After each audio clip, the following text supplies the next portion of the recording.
This is an old claim that he's put forward. He's one of the great mass murderers of the world, and he's put this out in order to defend himself.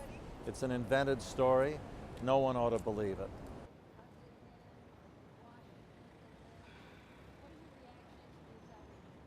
In June of 1996, I went to Belgrade and negotiated an agreement with Milosevic and two of Karadic's henchmen that Karadzic would quit as president of the Serb portion of Bosnia and as head of his political party immediately and disappear from public life. He reluctantly signed that agreement without ever coming to the negotiations.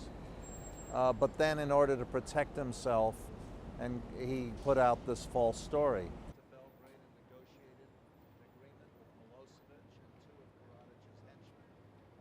Removing from Europe one of its great war criminals, maybe its greatest, although Mladic still needs to be captured. It'll help stability in both Serbia and Bosnia. It shows the world that although justice sometimes takes a long time, and he should have been caught a long time ago, he has been caught. He was under pressure for years.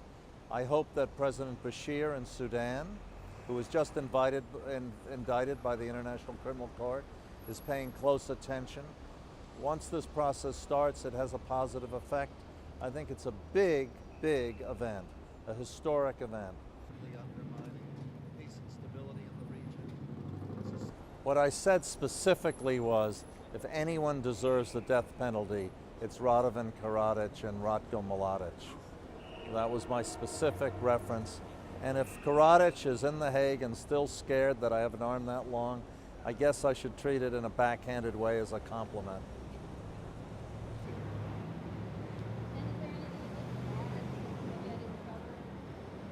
The Balkans have to move on. It's time to put the terrible past behind them.